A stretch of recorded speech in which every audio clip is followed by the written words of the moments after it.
Selamat sore sahabat Kutomo Karim Network. Sore ini kita kedatangan tamu nih, teman lama, Omiko Putro.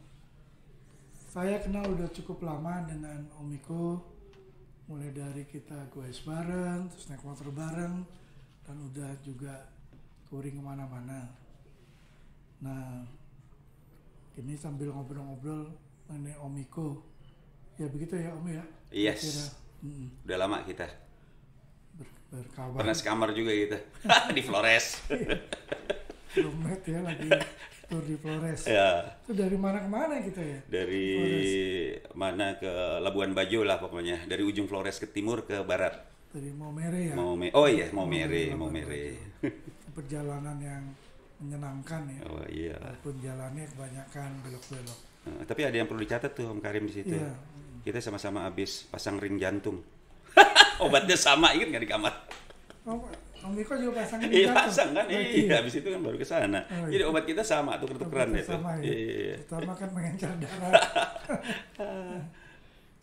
jadi ke Om Miko ini sebenarnya berangkat dari jadi dosen dulu atau kerja di broker asuransi Om Miko? Oke. Mulainya ini loh. Jadi gini, dulu tuh saya kerja dulu. Jadi kerja dulu di asuransi, ya. Asuransi ini juga sebetulnya bukan tujuan utama waktu kuliah sih sebetulnya, ya. Tapi merupakan satu, karena saya orangnya nggak mau diem. Dulu tuh saya di kuliah tingkat akhir. Kuliah tingkat akhir itu ada di majalah Dinding tuh ada apa namanya? Ada pengumuman dicari manajemen trainee PT Inti Salim Corpora gitu kira-kira kurang lebih ya. Terus tapi kuliahnya jurusan apa? Oh iya, dulu kuliahnya di Fakultas Ekonomi Universitas Katolik Parahyangan di Bandung dulu saya. Di Bandung, Nah, ya. pokoknya intinya saya keterima nih di Inti Salim Corpora ya, terus ke Jakarta di training. Selesai di training ditanya mau masuk perusahaan yang mana, karena Inti Salim waktu itu kan terkenal banget tuh, yang punya BCA, punya Indomobil, punya Indofood, punya banyak deh pokoknya perusahaannya. Konglomerat lah ya. Konglomerat waktu itu Salim Group kan. Saya kan dari muda sebenarnya dari dulu tuh ketertarikannya ke ngoprek-ngoprek lah, montir-montir lah gitu. Jadi pengen masuk Indomobil sih maksudnya awalnya. Tapi kan jurusan kuliahnya ekonomi nggak? Iya, nggak apa-apa lah. Indomobil jualan mobil juga nggak apa-apa kan. Tapi ternyata di Indomobil waktu itu lagi nggak ada posisi buat manajemen trainee gitu, sehingga saya harus waiting list itu di rumah tapi digaji. Wah enak ya, digaji ya. Bulan itu? Itu tahun 91 tuh saya digaji 450.000. Itu suatu jumlah yang cukup menurut saya waktu itu. Dan masih Iya, juga, 3 hari pertama masih enak. Terus lama-lama, aduh enak juga ya di rumah terus digaji. Akhirnya saya datang. Itu berapa bulan ya begitu?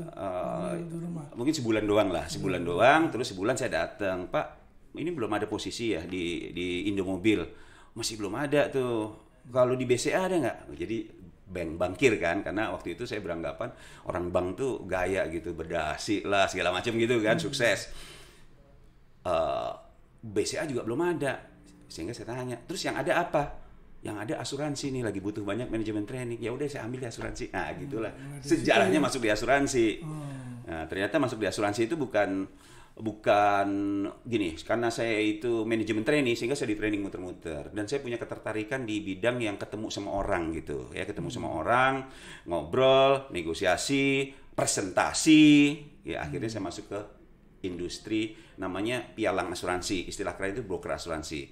Nah karena saya sering presentasi, saya merasa sayang nih, saya pengen yang kalau presentasi di perusahaan kan ketemunya sama orang-orang yang serius, kita mau jualan kan gitu ya Om Karim ya. Enak juga kayaknya nih ngajar mahasiswa nih, bening-bening kan gitu. Sehingga saya ngelamar waktu ke Trisakti, ngelamar jadi dosen tanpa pengalaman dosen. Waktu dipanggil terus di interview, saya bilang saya nggak punya pengalaman dosen ya, tapi saya sering ngobrol di depan orang gitu. Jadi saya pengen, terutama ilmu-ilmu asuransi terapan. Kan saya akhirnya di Trisakti itu di akademi, waktu itu namanya masih Akastri, Akademi Asuransi Trisakti, yang sekarang sudah berubah jadi university ya. Jadi kayak gitu. Dari situlah saya ngajar. Akhirnya keterusan sampai sekarang. Itu mulainya dari asisten dosen atau langsung ngajar? Nggak ngajar dulu. Jadi awalnya ngajar dulu, dan kita nggak bisa milih mata kuliah ya. Jadi waktu itu kebetulan nih, yang ada itu Marine Hull, Marine Cargo sama P&I, Protection and Indemnity ya. Itu adalah mata kuliah yang susah gitu. Susah itu maksudnya gini, full masalah teknis dan rumus-rumus gitu. Oh, ada rumusnya juga. Iya, jadi ya mau nggak mau harus bisa ngajar itu kan, belajar dulu untuk ngajar gitu. Tapi lama-lama ya jadi terbiasa. Gitu. Jadi udah berapa tahun jadi kalau ngajar nih? Dari 97 sampai sekarang, hitung tuh. Berapa tahun tuh? Lama lah ya. Ya, at the end nih sekarang nih, Om Karim tau nggak umur saya sekarang berapa? Berapa? Kira-kira berapa? 60 ya? Belum nyampe sih. Tapi saya udah di usia pensiun. Usia pensiun itu artinya 55, ya sekitar 55-an. Karena ngajar tadi ini ngajar udah lama nih. Saya akhirnya jadi asisten dosen, terus punya NIDK, nomor induk dosen nasional, NIDN sorry. Artinya saya kedosenannya itu diakui sama negara. NIDN saya sekarang udah jadi senat di Trisakti. Senat tuh kalau itu loh, kalau wisuda kita trok terus keluar guru besar. Iya. Nah, itu udah mentok tuh. Artinya di kedosenan udah mentok, ya udah puas lah. Itu bukannya nanti jadi ASN kayak begitu dosen yang udah gitu. Jadi apa? Apa istilahnya sekarang ASN? Oh, pegawai negeri.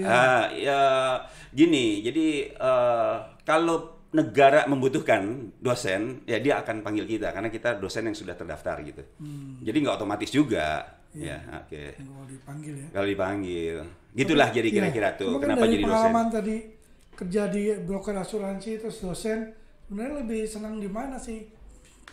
Passionnya, passion Om Iko nih, lebih senang ngajar dosen atau di asuransi? Kalau dosen kan kalau nggak salah umur pensiunnya kan sampai 60 lebih ya, jadi masih panjang kan. Nah, ini passionnya lebih senang di mana? Awalnya saya senang di kerja, ya kerja satu selain lebih bisa menghidupi kehidupan, bisa akhirnya bisa naik motor, bisa punya motor dan seterusnya. Itu sejujurnya sih dari kerja, ya. Kedosenan itu saya bukan nyambi sih, tapi di waktu-waktu tertentu aja. Jadi full time saya sebetulnya tetap di kerja, iya. Nah nanti ini kan tadi Om Iko udah sampaikan bahwa sebentar lagi pensiun. Nah kalau udah pensiun apakah mau bisnis atau mau dosen ini digeluti lah? Kan bisa ngajar beberapa kampus kan? Akhirnya tiap hari juga ngajar. Nah, ini kemana nih Om Iko nanti? Saya mau kembali ke kampus. Karena buat saya kampus tuh sesuatu yang difference dengan dunia kerja gitu. Ya, artinya gini, saya kan kerja sebagai eksekutif di salah satu perusahaan pialang asuransi. Itu kadang-kadang tuh ada juga stresnya, ada juga jenuhnya. Kalau ke kampus itu jadi fresh gitu. Ya bukan karena ketemu sama yang bening-bening dan sebagainya, bukan juga, tapi jadi fresh gitu, suasana yang berbeda di situ gitu. Jadi kayak gitu Om Karim. Memang nanti saya pensiun saya mau kembali ke kampus aja. Bagus, sama kampus kan ngajar. Iya bisa lah, tapi kan saya punya home base. Saya harus setia sama home base saya. Jadi saya di home base saya saja. Sama ini enaknya sih jadi komisaris di banyak perusahaan. Lah ya iyalah. Nggak sayang juga kan punya pengalaman yang begitu panjang. Nah, ya kita ikuti jenjangnya. Jadi kan udah cukup kalau jadi komisaris kan nasihatin direksi kan gitu kan. Oke. Jadi kayak gitu. Sama itu mau ikut Om Karim sebetulnya nih di lawyer. Karena bidang kerja saya nempel loh sama bidang kerja Om Karim. Untuk itu ya, kalau ada klaim-klaim asuransi ya? Iya, klaim-klaim asuransi yang nggak bisa diselesaikan secara ilmu asuransi, kan akan masuk ke dunia, ke hukum, ke ranah hukum gitu kan? Iya. Nah, kita bisa kerja sama tuh. Kolaborasi ya? Iya, atau nanti kita ilmu asuransinya nggak paham saya. Iya, justru itu, akhirnya kita kerja sama, kan sempurna. Boleh. Tadi Om Iko kan kalau nggak salah saya dengar tadi ngajar maksudnya orang mau sekolah asuransi atau bekerja di asuransi kan harus ada sertifikasi. Nah itu Om Iko juga tuh yang mengajar untuk mendapatkan sertifikasi itu. Ya, jadi dengan berjalannya waktu, akhirnya saya ditunjuk jadi pengurus asosiasi, kan begitu ya, di asosiasi pialang asuransi. Enggak, ini di dunia kerja. Iya. Jadi pengurus asosiasi, lalu OJK ya, Otoritas Jasa Keuangan tuh mensyaratkan, karena saya ini kan kerja di bidang asuransi itu dianggap mengelola dana masyarakat, sehingga perlu spek tertentu orang-orang yang bekerja di situ. Maka ada sertifikasi level 5, level 6, level 7. Akhirnya saya aktif di LSP, Lembaga Sertifikasi Profesi Perasuransian. Ya kerjanya waktu itu ya ngetes para direksi yang mau jadi direktur ya, semacam fit and proper test. Tapi hasilnya adalah dia kompeten atau belum kompeten. Gitu kira-kira. Kalau kompeten ya bisa masuk, kalau belum kompeten ya lu belajar lagi deh, dites lagi gitu. Belajarnya lagi ya di situ tadi. Ya enggak, kalau kayak gitu belajarnya dia terserah mau belajar di mana. Kalau LSP itu lebih ke kayak gini, kita ngobrol-ngobrol, ngetes. Lu kompeten apa enggak sih sebenarnya, kan begitu. Cuma kan belakangan ini kita dengar kan banyak ya asuransi yang Jiwasraya lah itu. Okay. Nah, itu seperti apa tuh bisa begitu ya? Itu memang niatnya nggak benar atau bagaimana? Gini, kalau itu sih, tapi ini saya pendapat umum ya, tentu kasusnya akan beda-beda di setiap perusahaan itu. Tapi saya lihat ya, terutama di masa pandemi ini, itu likuiditas hampir semua perusahaan, bukan hanya perusahaan asuransi aja ya, terganggu gitu. Ya, kenapa? Karena ekonomi kan melambat. Iya. Ya, ekonomi melambat sehingga likuiditas terganggu. Yang jadi masalah di semua perusahaan asuransi ya, di semua perusahaan asuransi, terutama asuransi jiwa nih, karena asuransi jiwa kan kayak Jiwasraya, Bumi Putra itu kan ada jatuh tempo polis di mana si tertanggung atau si peserta itu bisa mengklaim gitu. Ini udah tanggal segini saya mau ngeklaim nih, mau ambil untuk biaya pendidikan, mereka nggak liquid nih karena itu tadi masalah, sehingga nggak bisa bayar, bukan nggak bisa bayar sebetulnya, ya belum sampai ke tahap nggak bisa bayar. Jadi tahap ditunda lagi deh, diangsur deh, sekarang tahap gitu. Kalau sampai nggak bisa bayar, Wan Prestasi nanti Om Karim yang ngurus tuh. Masuk ranah pidana. Pidana ya, karena dia nggak menepati janji kan. Iya. Jadi masalahnya sih itu, ya saya berharap sih, ya kita semua berharap supaya segera pulih nih ekonomi. Iya, mudah-mudahan. Ya, jadi semuanya mereka lagi liquid, kita juga enak mau ngeklaim karena kan kita udah punya rencana. Gitu. Tapi kelihatannya ini kan pemerintah ya udah mulai sekarang DKI kan level 2 ya. Vaksin udah banyak.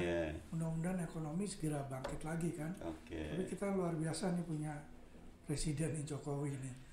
Lebih maju pada negara lain, artinya kan untuk pandemi corona ini kita lebih cepat maju lah dengan vaksinnya, mulai tingkat yang terpapar mulai turun dan seterusnya. Ekonomi maju kan diharapkan.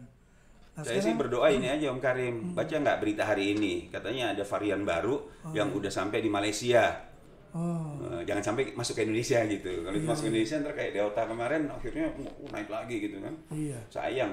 Tapi susah juga, tapi nggak tahu lah itu kan dari vaksin itu apakah nanti bisa.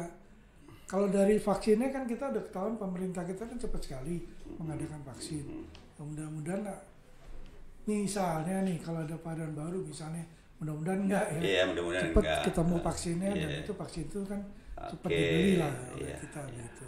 Sip lah, yang penting cepat pulih. Udah bisa bikin pesta katanya nih. Berarti kita udah bisa touring-touring lagi dong, Karim. Iya. Udah bisa touring-touring lagi kan. Touring motor, main sepeda ke luar kota, ke luar negeri. Nah, sekarang Om Miko kan kita masuk ke hobi nih. Om Miko lebih banyak senang nih dalam hati ya. Touring naik sepeda lah, touring atau naik motor. Itu hampir sama kesukaannya itu loh. Iya. Awalnya sih sepeda, tapi sepeda tuh saya mau cerita dikit nih mengenai sepeda nih. Ya, saya main sepeda tuh sebetulnya bukan hobi awal loh. Dulu awal kerja tuh saya tuh vertigo, punya penyakit vertigo, pusing terus pingsan gitu kan. Masih sampai sekarang. Ini yang saya mau cerita nih. Sabar. Nah, terus suatu saat saya itu pingsan di kantor. Kantor saya di Warung Jati ya, di Mampang situ ya. Terus dibawa ke rumah sakit JMC. Tapi di situ katanya kurang peralatan dan sebagainya, akhirnya dibawa ke MMC. Di MMC dirawat sama ahli saraf karena vertigo tuh penyakit dalam lah, ahli saraf yang merawat saya. Kurang lebih 10 hari dirawat di situ. Kesimpulannya saya selesai pulang dari situ, tapi dokternya nasihatin gini, Pak Miko harus olahraga. Karena olahraga itu intinya melancarkan pembuluh darah dan pembuluh oksigen gitu. Ada gangguan gitu ke otak saya. Jadi dengan berolahraga itu akan hilang. Apa olahraganya dok yang bagus? Kan saya nanya gitu dong. Yang paling bagus berenang. Selain berenang, nomor 2 sepeda gitu.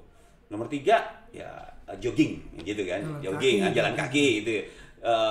Karena usia saya waktu itu juga usia saya sudah hampir 40, jadi dokter itu menyarankan olahraga yang nggak high impact lagi. High impact itu kayak tenis, main bola, badminton tuh jangan, mendingan yang itu. Akhirnya saya pilih sepeda. Nah, dengan main sepeda. Kenapa nggak pilih berenang, nggak suka berenang? Sebetulnya saya tinggal di apartemen, ada kolam renang sih, tapi nggak pernah dipakai. Kamu tapi bisa berenang ya?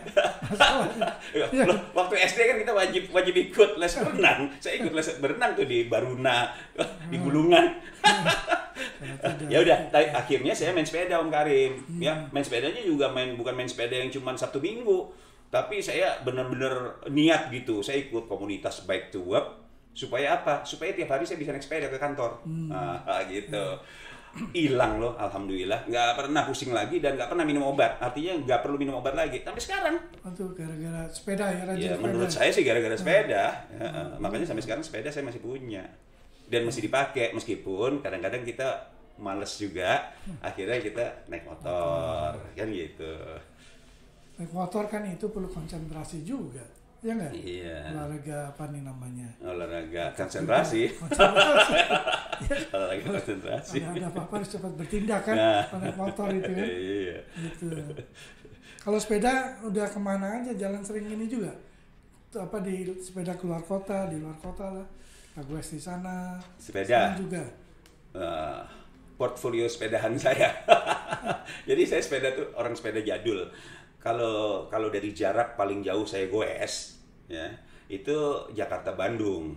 Wih, jauh juga ya? Iya, Lumayan, banyak lah teman-teman Karim yang juga bisa Jakarta Bandung, tapi nggak mau lewat puncak. Nanti lewat mana? Ya, lewat puncak tuh kurang tantangan kata anak sepeda zaman dulu.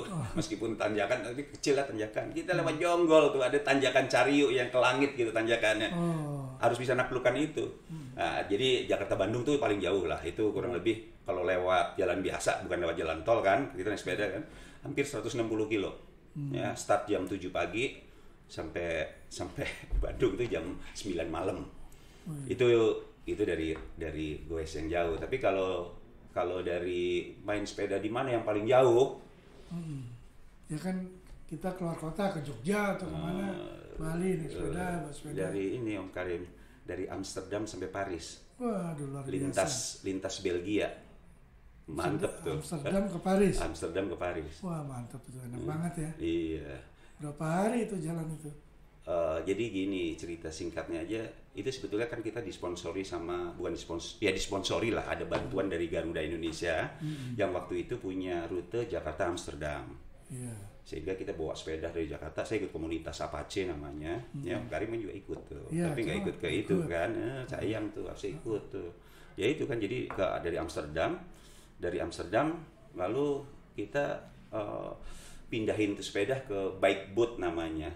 Kapal ya? Ya kapal tapi khusus sepeda. Nah dia akan menyusuri sungai Rijn atau sungai Dems, saya lupa ya. Itu sampai di Belgia ujung. Jadi kalau pagi kita dilepas, kapal ini jalan, kita sepedahan. Iya. Ntar sore jam 6 kapal ini sampai mana, kita menuju kapal lagi, malam tidur. Kapalnya diem tuh. Oh, kapalnya nggak jalan? Kapalnya nggak jalan, malam-malam nggak boleh jalan. Jadi diem tuh. Terus besok paginya kita dikeluarin lagi, kita jalan. Kapalnya juga jalan. Terus tuh sampai kotanya gue lupa namanya tuh. Pokoknya di ujung dari situ kita naik bus ke Paris, udah nggak jauh tuh. Itu seru. Paris, seru. Iya, seru banget ya. Iya, saya gue nggak ikut ya. Saya nggak ikut. Ya, iya. Dan ternyata di luar negeri itu banyak pencuri sepeda juga. Dengar nggak cerita itu? Ya dengar ya ceritanya. Siapa? Ira Wibowo. Nah, itu kan di depan gue tuh. Dicolong ya. Iya, dicolong sepedanya. Milihnya yang bagus ya. Milihnya sepeda yang bagus ya. Sepeda yang bagus. Udah ngerti berarti mereka. Artinya pencuri sepeda itu bukan cuma di Indonesia aja, di luar negeri, di negara maju pun terjadi. Iya, cuma dia tahu yang bagus yang mana kan, itu yang diambil. Iya. Udah diincar kayaknya. Makanya jangan pakai sepeda bagus. Sepeda biasa. Tapi sekarang lebih simpel bawa Brompton kan. Iya. Brompton sepeda mahal juga. Iya. Gitu.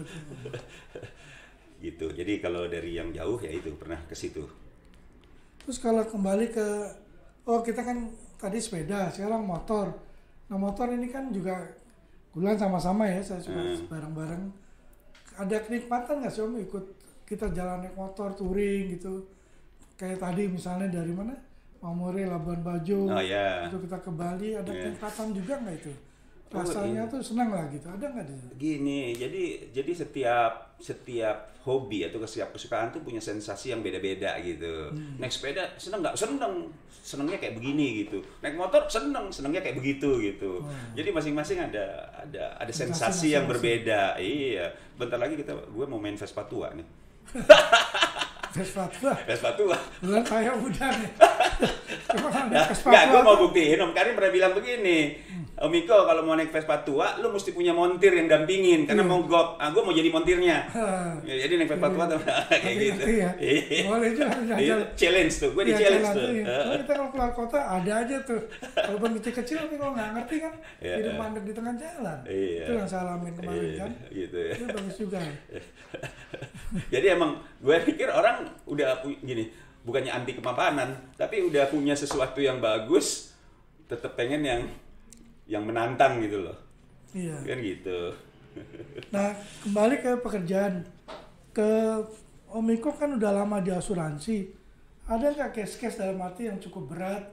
Ya orang mau nagih, baik di sisi mau nagih preminya susah dibayar, atau kebalikan orang mau klaim juga Om Iko nggak bisa bayar begitu aja. Jadi agak dispute lah atau ada sedikit masalah. Pernah suka nggak menemui seperti itu? Sangat sering Om Karim. Oh, Jadi sangat sangat sering. Jadi asuransi itu kan bukan hal yang umum di masyarakat kita. Ya. Sekarang saya tanya nih ke teman-teman di sini, punya polis asuransi nggak? Atau pernah dengar asuransi nggak? Jangan-jangan belum pernah dengar atau nggak punya polis. Ya.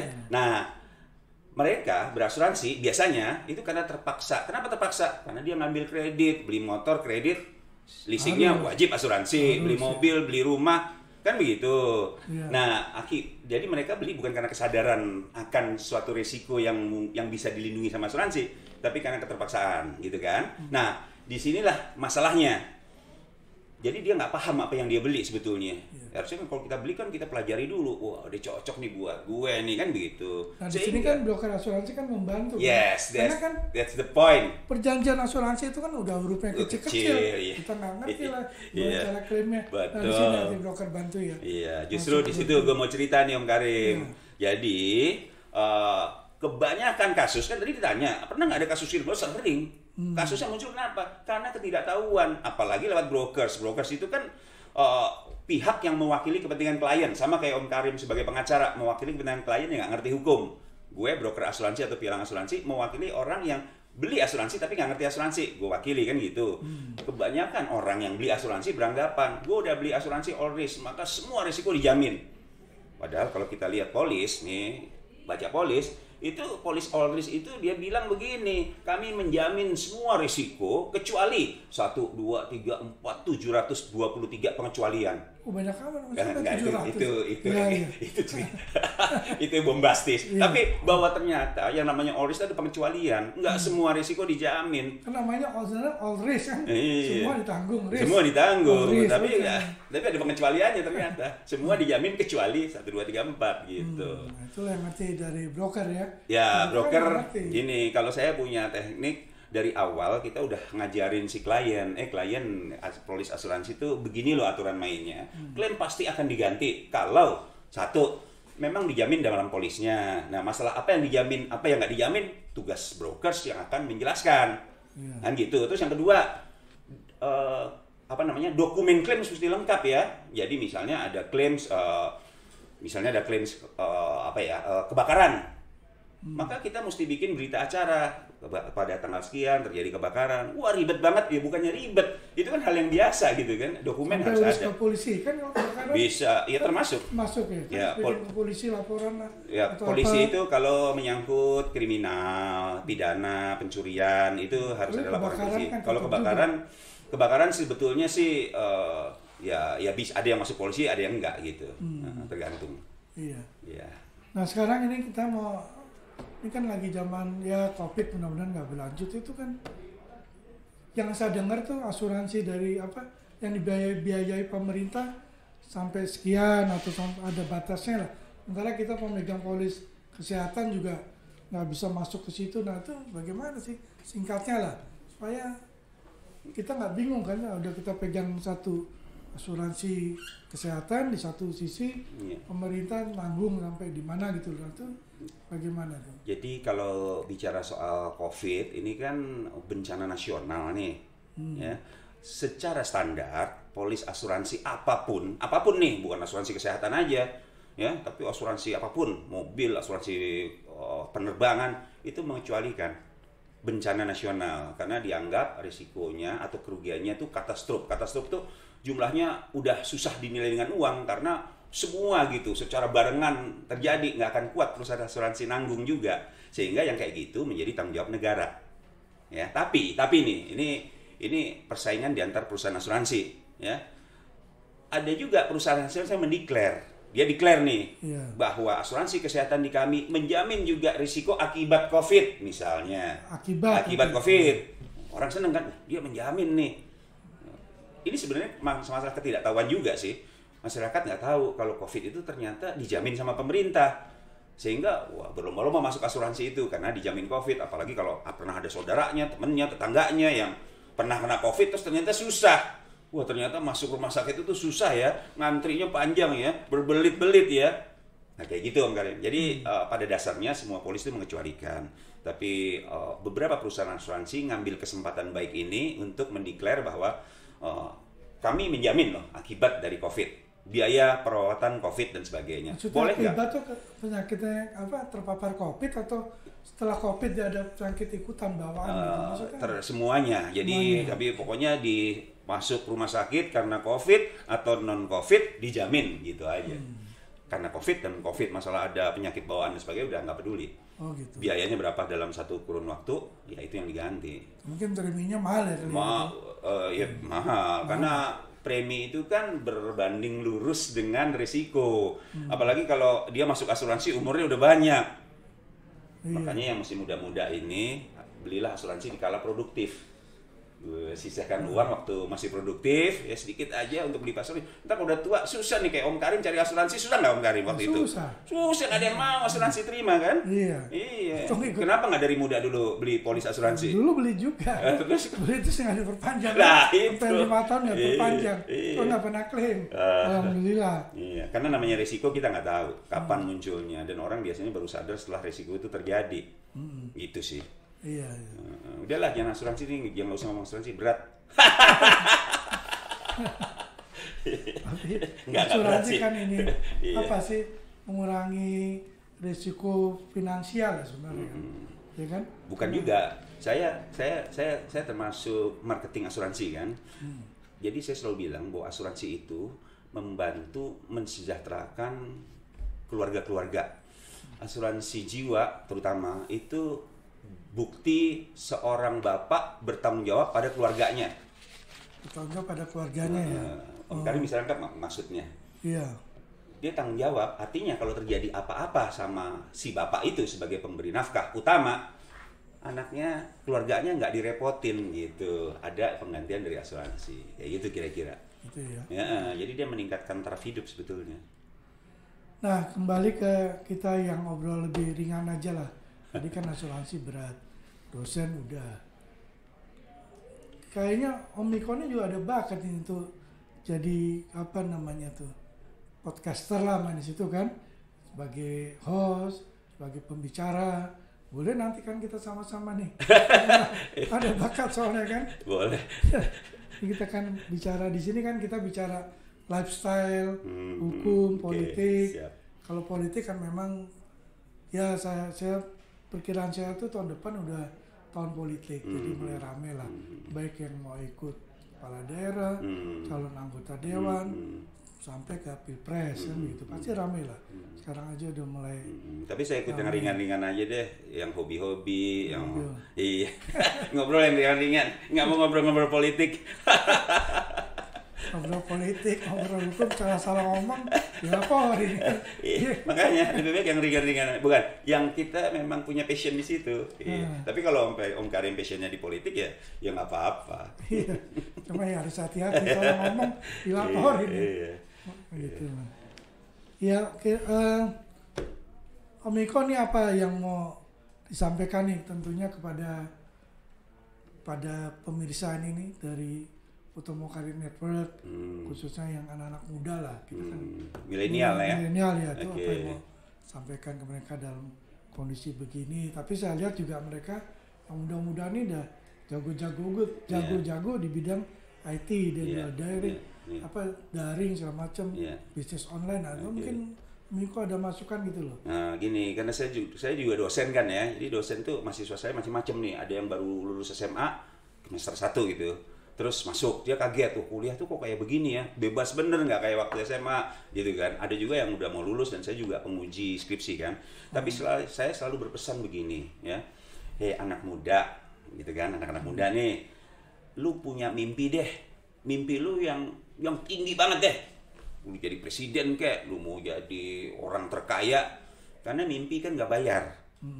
Kalau lu punya mimpi, lu akan punya tujuan hidup. Ya, lu punya tujuan hidup. Kalau lu punya tujuan hidup, maka seluruh organ dalam tubuh lu akan bantu lu untuk mencapai situ gitu. Bahkan seluruh semesta alam akan bantu lu. Paham nggak maksud gue? Ada semesta alam ya. Jadi semua akan bantu lu ke arah apa yang lu pengenin. Kalau lu nggak punya pengen apa-apa, ya nggak akan terjadi apa-apa. Apalagi kalau lu punya pikiran negatif lah yang terjadi. Ya, lu besok pagi mau naik motor, harus bangun jam 4, malam-malam lu tidur, kebangun nggak jam 4 besok paginya tanpa waker? Ya, kalau udah niat kan kebangun. Nah, yang betul ya. Kalau udah niat, lu punya cita-cita, berarti kan lu punya niat nih. Gitu Om Karim, bener nggak? Ya, nah itu yang bermaksud. Jadi anak muda tuh kadang-kadang udahlah mengalir kayak air aja, lihat aja nanti orang seminggu ke depan aja abu-abu, ngapain kita mikir yang gede? Nggak salah. Menurut pendapat gue begitu. Anak-anak gue juga gue bilang begitu. Lu punya mimpi deh, mimpi tuh gratis nggak bayar. Mimpi pasti akan terbukti itu kalau kita memang tapi kan mengupayakan. jangan sampai mimpinya terlalu tinggi, nggak kesampaian, itu gimana? Akhirnya kan down itu. Ya, sebetulnya sih cuma masalah waktu. Mimpi pasti akan tercapai, tapi sekarang atau nanti kan gitu. Makanya bukan sekedar mimpi, tapi diiringi dengan Usaha. Usaha, berdoa, sholat, ya agama apapun, pokoknya kita mesti taat gitu. Karena ketaatan itu adalah sesuatu yang nggak bisa kita pikirkan. Dan dia akan membantu kita. Yang tadi gue bilang alam semesta itu kan nggak ada yang kebetulan sebetulnya. Iya. Semua itu kan karena apa yang kita upayakan terjadi. Jadi kayak kuliah agama. Enggak, itu tuh umum lah. Umum. Gue cuma bilang, anak muda, lu harus punya cita-cita, lu harus punya keinginan, ya setinggi langit gitu. Emang ini kayak orang dulu bilang begitu. Gantungkanlah cita-cita setinggi langit, belajarlah sampai negeri Cina. Itu bener orang tua kita dulu. Tapi sekarang yang banyak juga anak muda memang ya mereka kreatif lah. Kita lihat dia bikin aplikasi kan, bisnis dan maju kan, ini anak muda semua. Luar biasa banget. Ya lebih hebat dari kita lah. Dan dia harus punya keinginan pada suatu saat gue harus jadi pemilik dari apa gitu kayak Bill Gates, atau harus punya agregator tertentu kayak gitu-gitu. Apalagi anak sekarang tuh ya, yang gue lihat mereka nggak mau kayak kita yang kerja sama orang. Ya kan?